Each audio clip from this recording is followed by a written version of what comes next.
One of the hardest things about implementing small groups in the classroom is what do the other kids do?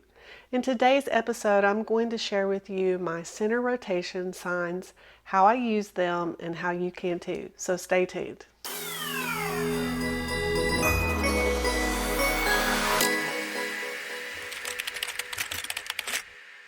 Let me show you how the center group rotations work.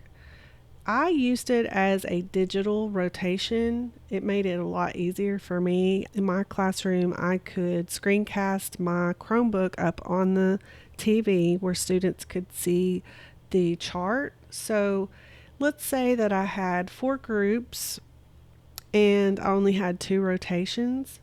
I could go in and just type in the student's name.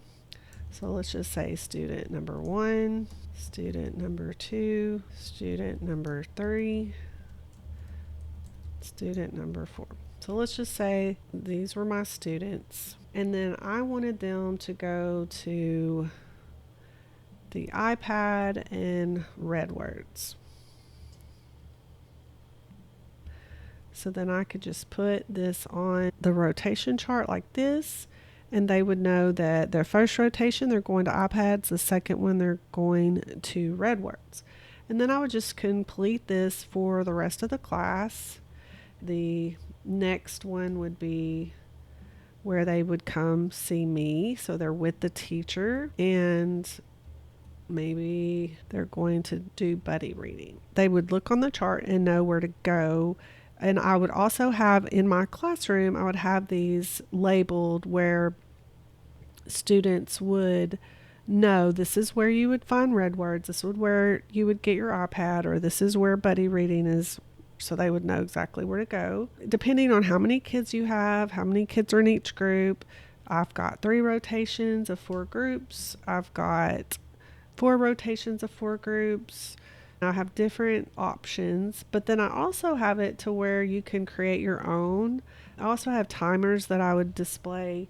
Say you wanted to spend 10 minutes, and I would just copy that, put it right here on the board so that students could see how much time they had in that center. And it would just be on the TV, so easy for them to see, so easy for me to move cards and change them around. And it just made life so much easier when organizing for the classroom.